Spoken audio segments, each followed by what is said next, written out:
Hello, and welcome to another episode of the Pageant Buzz podcast. You are here with your hosts, Rebekah and Kristen, and our very special guest today, our new Mrs. World, Julia Schnelle. Welcome to the show. Thank you so much. I'm so honored. Thank you so much. We I were feel so like we are excited to have you truly in on. the presence of royalty. Oh my I know God. you have on your crown and sash for us and everything. Of course. I needed to prepare for this, you know. Some people never get this chance, and I do, and I wanted to be prepared for you. I mean, I'd wear it all the time if I were you, but Maybe I we're will. just I kidding. didn't get that many chances yet, but it's kind of heavy. This one's really heavy. So funny enough, we know Shaylin Ford really well, and she's from Ohio, where I'm from. And so this is probably like sacrilegious, and I shouldn't say this, but I totally put her crown on, and it is oddly heavy. It is. It really is. And it doesn't fit me right like yet. I have to take care of that anytime soon, but I didn't really have the time for it. So it's even heavier in the front. And I think they have to invent something for this. Someone has to invent something. You It would gives think. you a headache after wearing your crown for a long time, whether it is like your state crown, your national crown, whatever it is. It really does start to hurt your head after a while. I never thought this problem existed, but now I do. Yeah. Oh, because this was your first pageant. Did I hear that right? Yeah, that's right. I've never done anything like this before, ever in my life. So let's like back way up. How did you find out about it? What got you interested in like competing for Mrs. World? How did this happen? Well, I was following Shaylin Ford, but for other reasons. She has two autistic sons, and I'm a child and adolescent psychiatrist, so I was really interested in just her content, and I just love to hear her talk. I just love the way she speaks about that, and she always has interesting content on this. And then I saw, well, she was Mrs. World 2021. What's that? And I did some research, and then I actually went ahead and asked her about it. And I said, Shalene, would you be so kind and just tell me about it? And what is this? What does it mean to have a platform? And she was so kind and she was so encouraging. And she basically told me, you have a platform. You have animal assisted therapy. I can see it on your, Instagram, but you already have it. So, make your decision, do your research, and then let me know. And yeah, that's how it all started. Wow, that is so crazy that you truly just saw someone who was doing this and thought, okay, I kind of want to try that also. Yeah. But I know in Germany, pageantry is not something super big there. So probably finding this so organically was truly like just meant to be.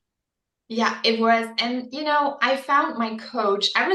The minute I decided I wanted to do this and I got accepted for being Mrs. Germany World, I started researching. I need a coach. I need a team. I need someone who knows what I'm going to do because I don't.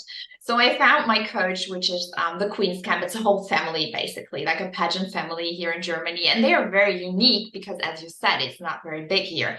And they just took me under their wings and they did everything with me from passerella training to telling me, what this is about. That it's basically an interview that starts when you get off the plane and it ends the moment you enter your hotel room, and all those things that I really needed to know. And they were just so supportive. They still are. They're still in shock, I think, somehow that I actually brought home the crown.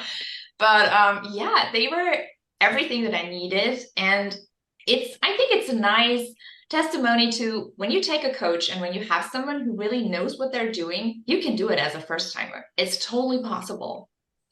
So I don't know if you know this about our Rebecca Wheeler. She is a pageant coach and a very successful one at that. She's had a lot of state, national, and international winners. So you saying how valuable a coach is just, I'm sure, music to her ears right now. Oh yeah, Yeah. and rightly so, because without them, it's not that you couldn't do well. I think you can still do well if you're authentic and if what you stand for, if you know yourself well. But it's just so much easier when this is the point where I need to know about my platform. This is the moment where, I can be totally myself, or where I need to, gather myself, concentrate, meditate, whatever you need to do. And it's just so much easier and it's so much more fun. I had so much fun during this week, not just with the ladies, but also just being myself. I was so at ease with everything. I was so happy just being there and being invited for my country, but also with the other ladies, just sharing this time with them. And I think it wouldn't have been that easy if actually I didn't have the coaching before. Mhm. So when you got to Las Vegas, I don't know how early you got there, if you got there before the first day or anything like that, but what was that arrival process like? I know I've been to Mrs. America as a state contestant, so is Kristen. And when you get there and you have your sash on, everyone's stopping you saying, "Oh, Mrs. Oklahoma, Mrs. Germany," or whatever. Was that very overwhelming for you, or was it exciting? What was it like? Well, within, the airport, it was so helpful because I brought two suitcases plus the handler. So it wasn't that much, but they were so heavy. And there was this nice gentleman and he just saw me and he was like, "Oh, you're Mrs. Germany. Well, let me help you. I'm going to take your suitcase. Where do you need to go? Where's your Uber?" So that was the first thing that happened. And then, of course, at the hotel, I mean, the staff, they all know about this. So they said, "Welcome. And it's going to be such a nice experience." But all the people who just, spend their time there, they're all, I'm not used to that. People just walking up to you saying, "Can I take a picture? Oh, I have relatives in Germany. I have friends in Germany." And everybody knows someone who lives there. And it was very nice. Very, very nice. Yeah, I loved, but I am also like an attention hog sometimes. So I loved when people came up to me and I was like, "Oh my gosh, yes, of course you can have my picture." But I'm glad people were helpful because I don't think I ever actually thought, "Oh man, they could actually probably help me get around the hotel or something." It did. It totally did. And they asked us if we, were up for the buffet and everything because they saw the stash and they already knew that we were signed up for the buffet 3 times a day. So those people were just amazing. Did you have a Yeah. roommate? Did I have what? A roommate? Yes, I did. I did. I was in a room with Mrs. UK, Lean Clive, and she was actually there for the second time. She competed last year.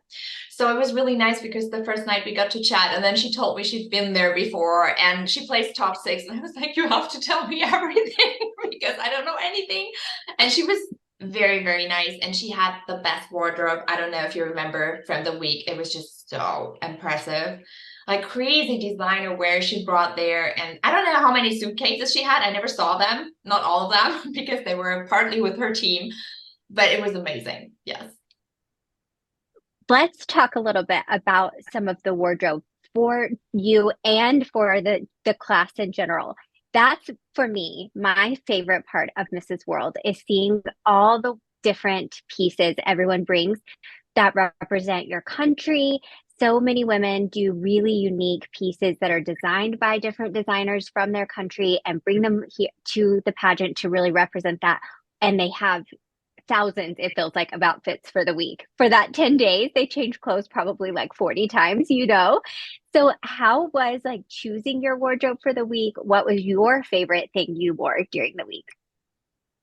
Well, I would say my favorite thing was probably my interview outfit. I don't know if you remember that peach suit that I brought because it was inspired by, I'm a Western writer. So I've been, competing in Western writing my whole life. And this was actually inspired by a showmanship outfit that you wear there. And my mother made it. I've never told this before, but my mom made this outfit. So it was so special for me to walk into this interview and to wear this piece. And I just loved the color and, the stones, the glitter on it. It wasn't too much, it wasn't too little. So for me, this was just me. And I felt so good in it. So this was my favorite piece of the week. But I was so impressed because, like you said, people changed outfits like 5 times a day. I couldn't do that because I had 2 suitcases. So I changed twice a day. And then, of course, into my evening gowns. But I think it was fine too. And, I think you can get caught up in that and see all the glittery stuff. And you can, overthink it and be like, "Oh my God, I need to change. I need to buy something. I need to change something about myself." But I kind of stuck with what I had in mind. I had a plan. I'm that kind of person. I write it down before what I want to wear for what kind of occasion, at least the ones we knew, because the schedule was changing day and night all the time. So it was, for me, I just stuck to what I, had in mind before, what's me, and I was fine with it. Well, your interview outfit made one of our top favorite looks of the week, I will tell you.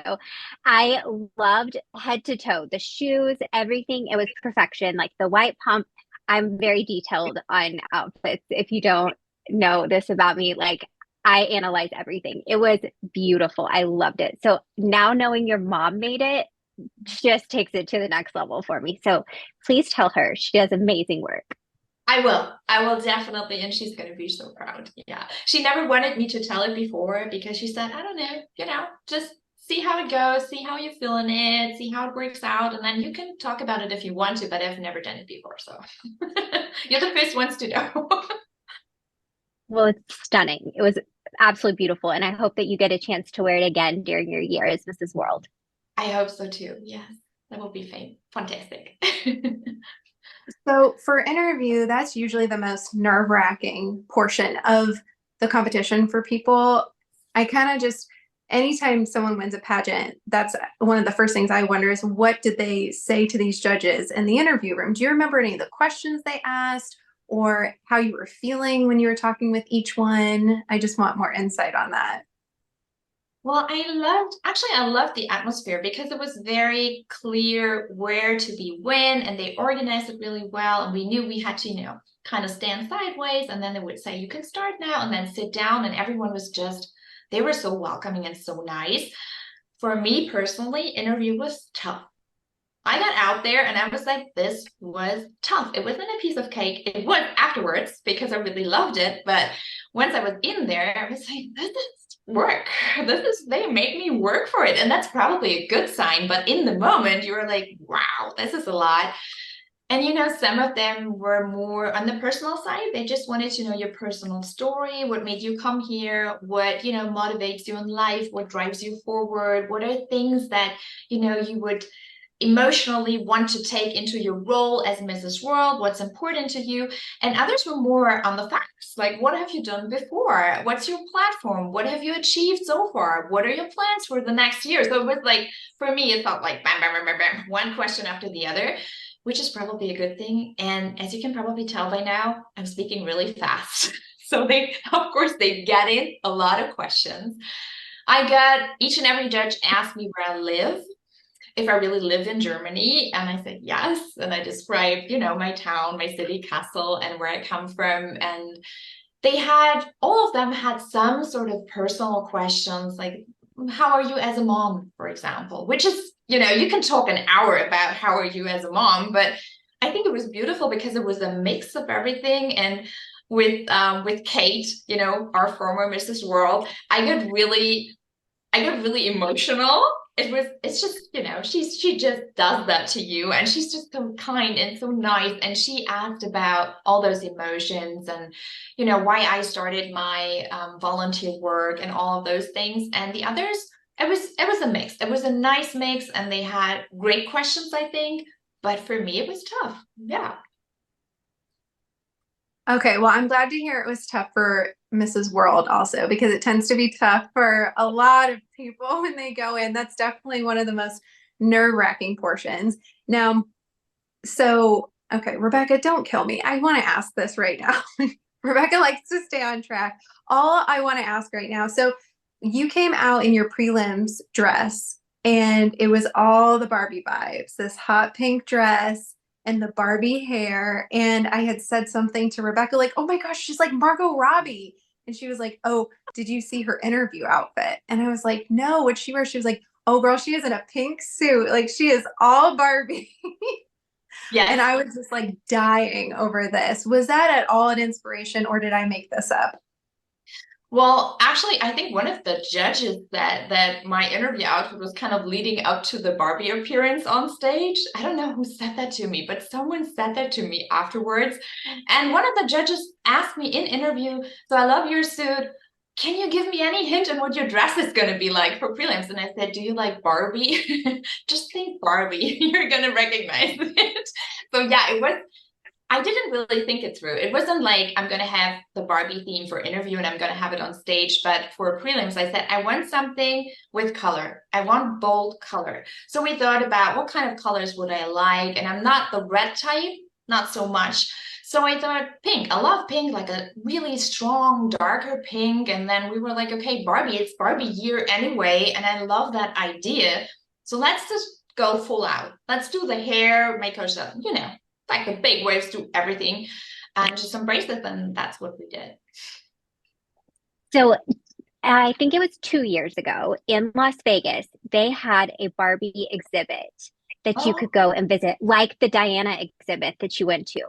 But everything there was all the historical Barbies from the very first one all the way through like current Barbie. And you could see how they make their outfits, the history of Barbie. It was amazing. We went through and did the whole exhibit while we were at Mrs. America.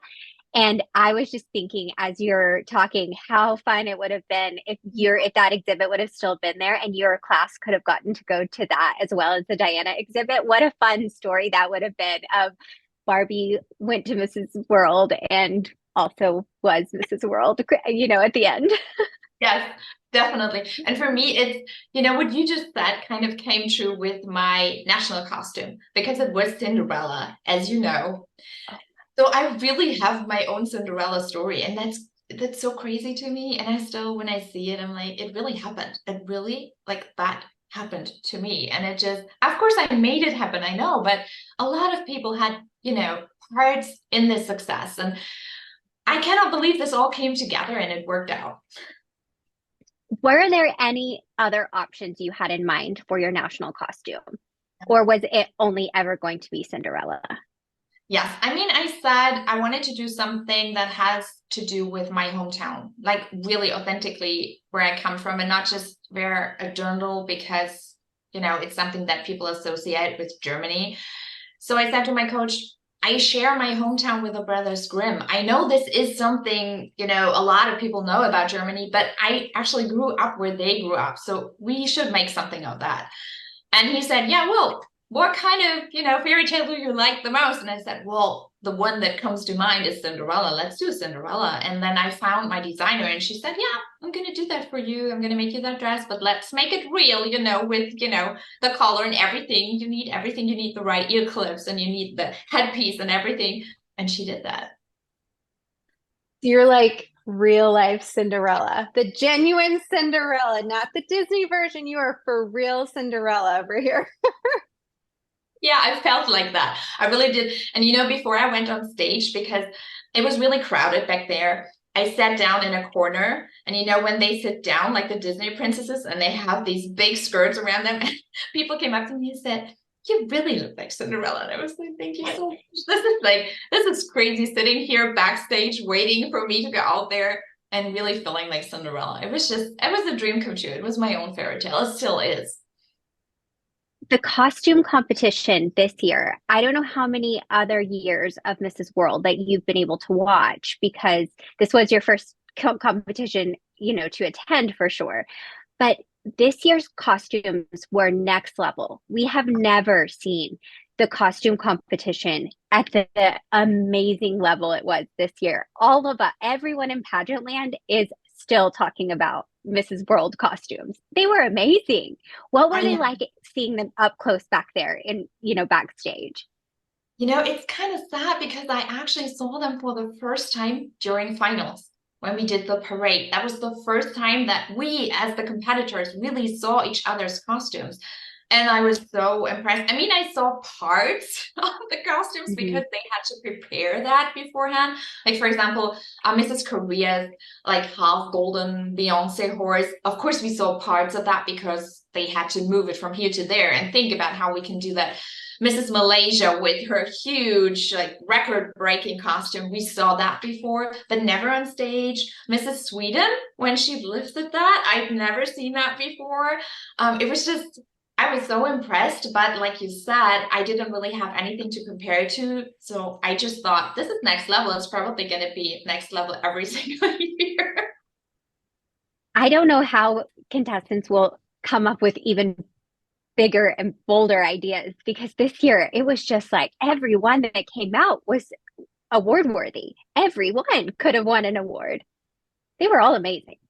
Yeah, I think so too. And they were just, you know, when you turned around and you saw some glitter and then you saw feathers and then you saw another bird and then you saw someone who was just, I don't know, you couldn't even see their face anymore because there was all costume all over it. And it was just, you know, a spectacle in itself. Just the costume Yes. parade was amazing to me.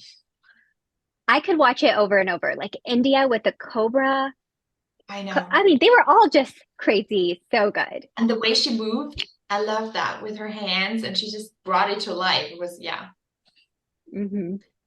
Now, I know I jumped to the competition.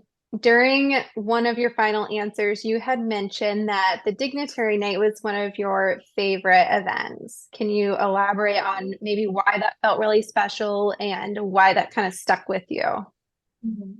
So dignitary dinner for us meant that we had to go onto stage, present our dignitary gift, and tell the story, why we chose this gift, why we wanted to give it to David and Jackie Siegel, what it meant to us. And it just hit me like each and every story, each and every woman out there, they are so powerful, they're so strong, and there's such a different, diverse background story to each and every one of us. And I was sitting there listening to Tana talking about Victoria's voice, listening to Sargam talking about her experience throughout the year. And there was this one moment that I remember when I really understood it's not about winning. It's about this. It's about understanding what kind of power we have as women and that we come together here. And this is so precious. Being a part of this class is such an honor.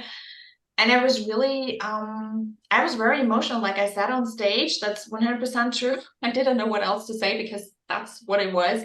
I was very emotional. And I thought, if nothing comes of this, but this, it's all I need. And that was something that was so special to me that I just blurted it out on stage when they asked it.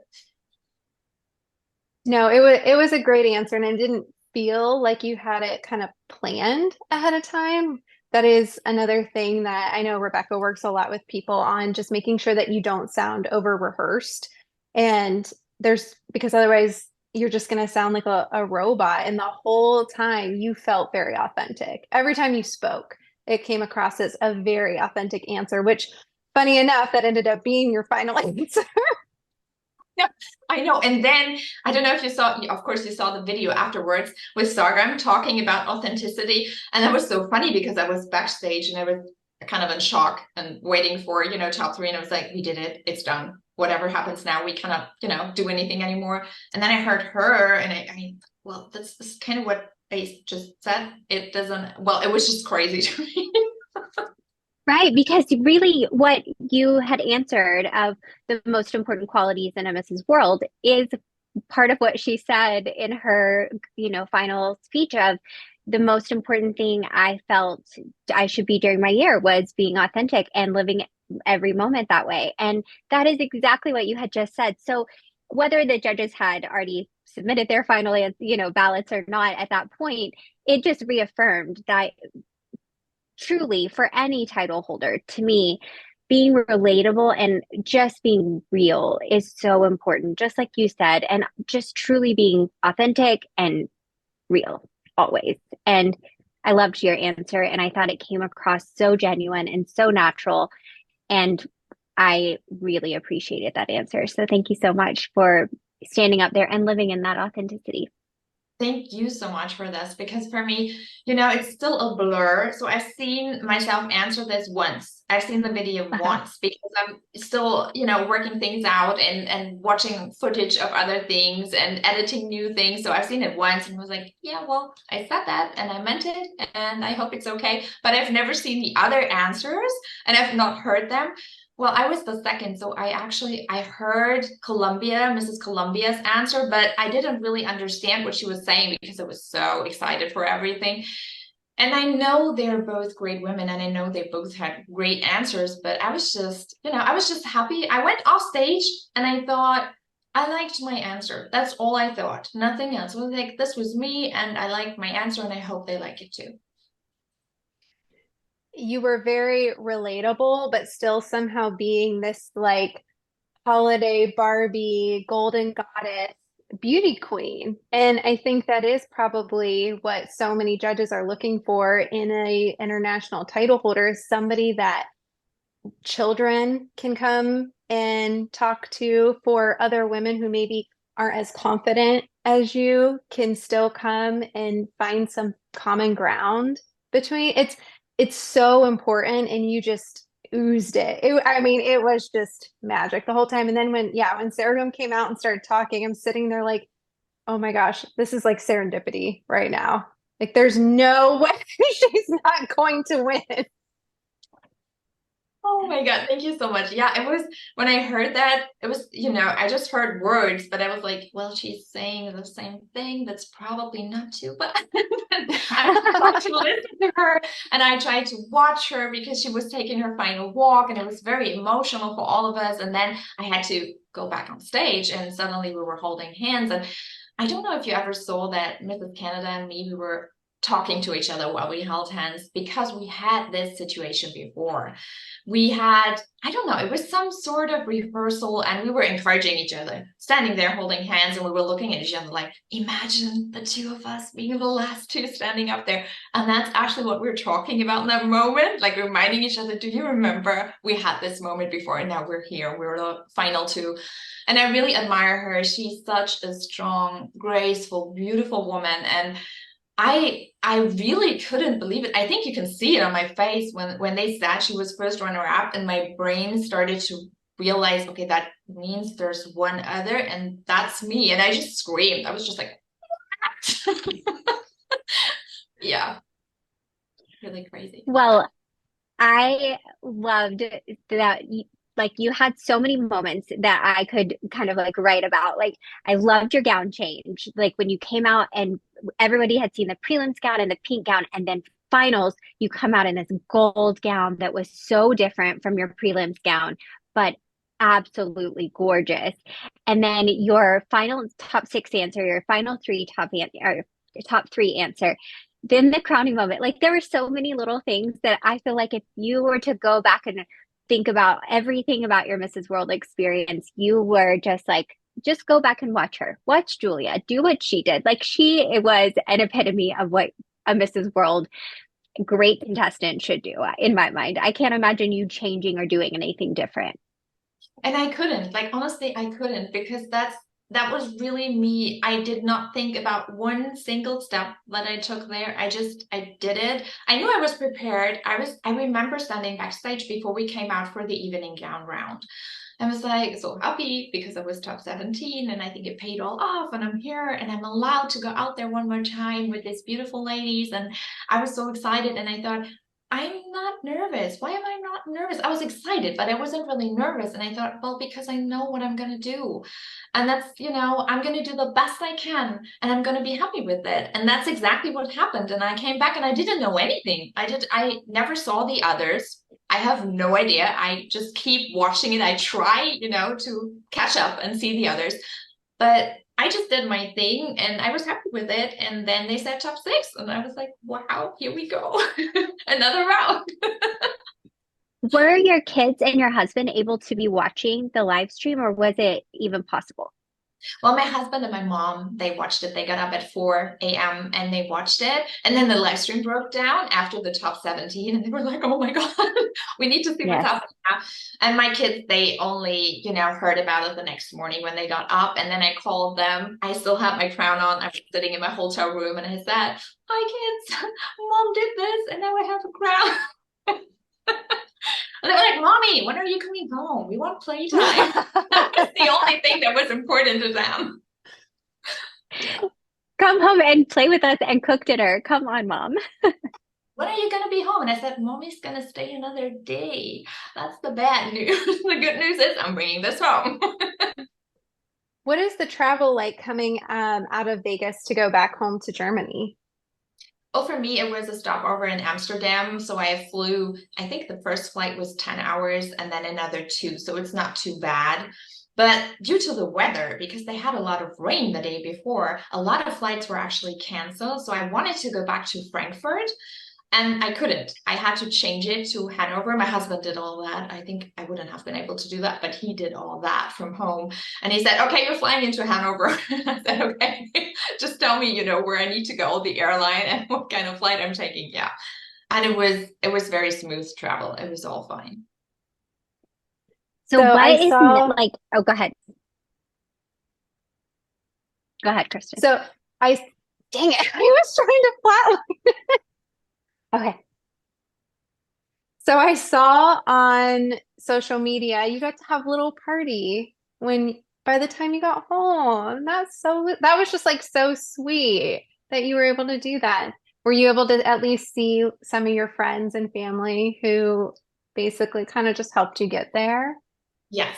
Whereas actually my parents did this for me, and they invited my best friends, my closest friends who had supported me, but also the sponsors who live close to me here. And my coach couldn't come because it was too last minute. We basically set it 24 hours before and said, we have to do this because my parents were leaving the next morning, 5 a.m., and they're going to be away for 4 weeks traveling. So they said, we have to do something. And, you have to celebrate the things when they happen. You cannot wait because we don't know what's in 4 weeks or in 8 weeks or if you ever have time to do this again. So we did this, and it was so special. My husband, he gave a speech, and I think every eye in that room was kind of, tearing up because it was so special. And I hope I get it like somewhere on tape, like the whole thing that he said, because I want to remember what he said. And he just appreciated what I did. And he said that over the week, he realized, after interviews, actually, he said he realized, well, she could actually come home and, bring the crown. She could actually win this. And that was so special to me because until then, he was always like, it's okay if you just go there. And if you just come back home, you're our queen anyway. You don't have to do anything. And I was like, I never said anything to that. I was just like, I'm just going to do my thing and just go there and, do the best I can. That's all you can do, basically. But I kind of was in my zone, in my bubble, concentrating, and I didn't want to say too much. And he kind of knew that. So he just said, whatever happens, we love you. And my whole family was this kind of supportive. So yeah, it just felt right to have this gathering. And it was rather intimate. There weren't too many people, maybe 25 people, but it was so special to me. And I will always remember this homecoming. I love that. Well, tell us a little bit. I know you just got crowned, so having the whole year planned is probably a little overwhelming. But what are some of the things that you have planned already or hope to do during your year as Mrs. World? So within the next, I would say 6 weeks, I have 2 podcasts that I'm gonna do. I have a live TV show. I'm so excited for it, but I'm also kind of nervous. I've never done this before. I have a couple of interviews set up, and in May, I plan on going to Florida, hopefully for the Mrs. Florida America pageant, and also to see my Island Dolphin Care family, my platform, my nonprofit, my volunteer work, where it all started, basically. And I hope I can work with them and support them. Then I have Mrs. America American Week, of course, in August. I don't know the dates. I don't know if they're already there. I haven't looked yet. But yeah, definitely in August, I'm going to be there. And of course, in December, I'm going to be back in Vegas as well to crown the next Mrs. World. It's probably going to be in December. I don't know anything about that. But those are things that are already, basically set. And then I hope that I get to travel around Europe supporting the Mrs. pageants here. Maybe Italy, Spain, Greece, the Benelux. Those are things that we have talked about already. I have an open invitation to South Africa, and I'd love to take it. I've never been there, so that would be really exciting. I'd love to go to Mauritius. Mrs. Mauritius, she's so sweet. She's such, she traveled 3 days to get to Mrs. World. 3 days. And it's just, she made all her gowns by herself. So I just have to say that because she really impressed me so much. And she just invited me and she said, come here, it's beautiful. And I said, I know, I've been, and I have to come back because it's so beautiful. So if that would, be possible, I'd really appreciate that. Yeah, and I think there are some other things that I forget about right now that are coming up. But it's all just, happening right now. Tana and me, we're still working on the calendar. So yeah. It sounds like you are very booked and busy already, and your year is going to be quite busy. So your children need to take advantage of all the times that you are home because you're going to be busy this year for sure. I know. Yes, it's again, it's the balance. I think for some of the travel, I'm gonna take them with me and do like a week trip or a weekend trip. It's not in Europe, it's not too challenging. That's totally possible. And for the other trips, maybe take my mom along once in a while and my husband for some, couples time for both of us. Yeah. It's gonna be a balance between all of that. I know you mentioned your platform. Can you go just into a little more detail about it for people who just aren't sure about what your platform is and why maybe it's in Florida versus in Germany? Well, in general, it's mental health, and specifically, it's animal assisted therapy. I've been doing this since 2001 with horses and with dogs in Germany. I've always helped, volunteered, and when I became a doctor, and especially then board certified child and adolescent psychiatrist, I said I want to integrate that into my work because I have wonderful experiences myself with animals, but I've also witnessed wonderful things happening when families, when children especially work with animals in therapy. And so I was lucky enough to get an education in equine assisted therapy. And then I worked with dogs, and I always had, hospitals and staff there who were supportive, who said, bring your dog, who said, get that kind of education. We like that. It's something to add on. It's something to get those kids who are not really comfortable sitting in front of you and you ask them, well, what happened to you? What's your story? And they're just not comfortable with that. So you go out there, you take a walk with a dog, you maybe talk about the horses you observe, and they tell you that pony over there, that's me. They never let it play with the others or something. So it's just a different approach. And I find that with families, especially when you have a herd, you can talk about the herd and what the herd does and, what the leader does, or maybe the others follow or they don't. And then, there are so many things that you can just transfer onto the families and say, well, we kind of know that behavior. We have the same thing with him or with her, and that's just they mirror you. Animals mirror you if you want it or if you don't like it, especially horses. So if you're aggressive, they're going to show it to you. If you are anxious, they're going to take care of that. So it's just an approach that I find very helpful, especially with those who normally say, well, psychotherapy is not my thing. But try animal assisted therapy. It's so different. And I think Island Dolphin Care is just the cherry on top because they work with the dolphins, which is a totally different approach. They have mostly kids that have cerebral palsy, autism. They work with traumatized veterans. So it's a whole different story about the clients, but also the way they work with them. But I felt that I needed, just to widen my horizon and to get more experience and to learn more. And I found them. I volunteered with them for 6 months in between jobs.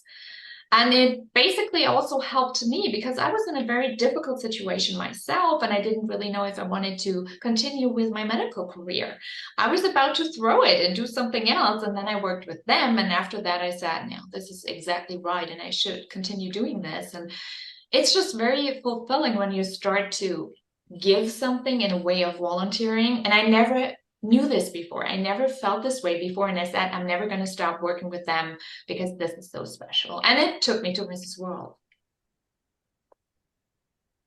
Yay to Mrs. World. And now you are Mrs. World. Now, okay, I don't know if you've ever had a chance to listen to one of our episodes, but what we do is we refer to Rebekah as our Kris Jenner. How familiar are you with the Kardashians? Well, I am kind of familiar. I always watch them when I'm in the US, which is quite often. Okay. So we always say Rebekah's kind of like our momager, just like Kris Jenner. And so she every single week has a Chris's question. Now, she likes to ask me the Chris's question because who else is she going to ask? And I'm always forced to answer. But since we have the Mrs. World here, I would love for the Chris's question to go to you this week instead, if you're open to it. I'll try. I'll try my best, of course. Okay, so the Chris's question of the week is, how will you use social media during your reign to promote both your platform and the Mrs. World organization? I think social media is, for me, it's the perfect opportunity to take people along. Show them your journey, show them what you do, show them the glamorous parts, but also show them the hard work that you put in and maybe failure when it doesn't work out. Because that's, something that most people don't do, I feel like. And Stargum, she was really good at that. I watched her social media stories like the whole year through because I just love them. They were so authentic. And I think she's a great person to, kind of take and say, I want to do it kind of like that way, but my own style. And I'm trying to do that, but I'm still trying to get familiar with all this. Oh, it's a whole new platform. It's a whole new audience there. So I still need to kind of get comfortable with that. But I think it's what a Mrs. World should do. She should try to take the others along, try to allow other women to see through her eyes and maybe get inspired and say, I think I can do the same thing. That would be really what I want to do and what I want to, spark that flame and tell them, you can do this. It's not anything magical. It's a lot of work and dedication, but you can do this. I love it. I loved her answer. Chris, is that a Chris approved answer this week? It's a 10, of course. Well, I think it's so interesting, and something really unique about you is you found out about this organization from social media, from following a Mrs. World. So you know firsthand that that is how it can be done. And so many people just like you who are so accomplished, so driven in their careers, communities, their lives, you know they're perfect for this organization. And so you can really truly relate to them, and you can tell them you don't have to have years of experience in pageantry. You don't have to have all the, connections and things in pageantry. You can do this because I did it, and I'm telling you, you can do it too. I would tell them, think about a coach. If you don't have a ton of experience, definitely think about a great team, think about a coach. That's something I would definitely say. But yes, other than that, absolutely what you said. Mm-hmm. Yes. Well, can you tell our listeners how they can follow along for your year? Maybe even your personal ones, your platform, the Mrs. World account, anything you want them to follow. Well, the Mrs. World account is the one where everything is going to be first. So if you want the freshest information, you have to definitely follow that. My own one is Julia Caroline. Just put in Julia Caroline if you're following Mrs. World. It's going to lead you there. And we also, of course, we do things together.